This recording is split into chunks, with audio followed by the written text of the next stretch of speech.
Congratulations, General. Thank you. With only 2 months until the start of presidential campaigns and 5 months until the electorate goes to the polls, the government is confident that they can introduce the necessary amendment to the electoral laws in time. The government also argues that there is no problem introducing new amendments to law at the 11th hour. The law is going to just catch up with what is already happening. It is not that we are introducing something totally new. We have been having biometric voter verification, but it has not been compulsory. But now it is becoming compulsory.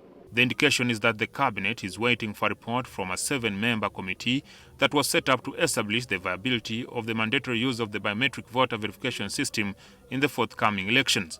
There were some reservations expressed in cabinet, so a committee was established, chaired by Honorable Chris Baryomunsi.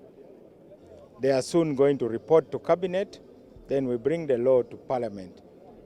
The law is just to make biometric voter verification compulsory. The existing law permits the use of technology with the option for the electoral body to resort to the physical use of voters' register for verification. The biometric system was first introduced in elections by the electoral body in the 2015-16 general elections. They were employed yet again in the last 2021 polls, but not without glitch. Since then, the president has variously doubled down on making biometric technology mandatory in the polls to eliminate what he termed as rigging by the opposition. The mistake was in the law. The law must be amended. The law must provide that if the machine doesn't work, you suspend the elections. Forget. If you say the machine is not working, but suspend the elections on that polling station. Museveni's ruling NRM party massively lost in the central region in Buganda and Busoga, which he attributed to rigging by the National Unity Platform without providing any evidence or explaining why they have not yet taken action on the perpetrators. I have now got all the evidence that in the last election, Noob cheated by 1 million votes. I have the facts. Noob can take me to court, and the same 7 has falsely accused them.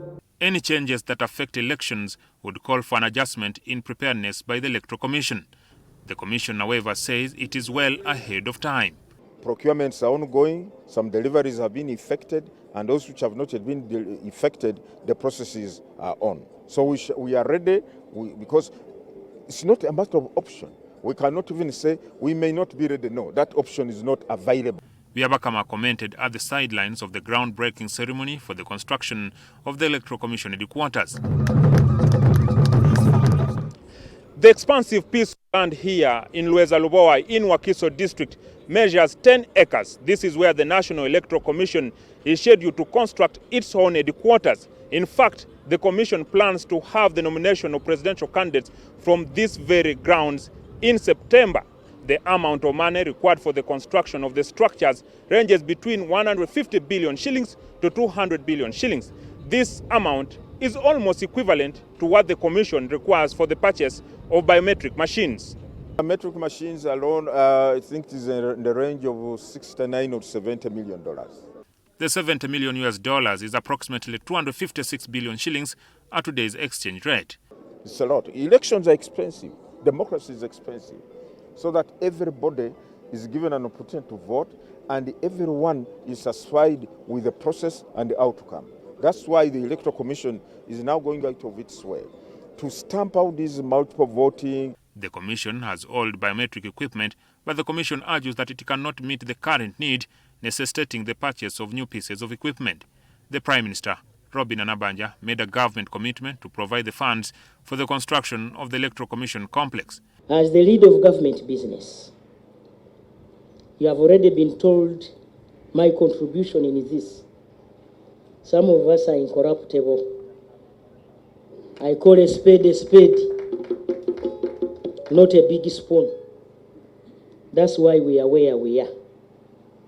Action speaks louder. The construction of the complex is planned to be completed in 2 years from the time funds are made available to the project contractor, National Housing and Construction Corporation, in partnership with the China Construction and Communications Corporation. Jackson Onyango, NTV.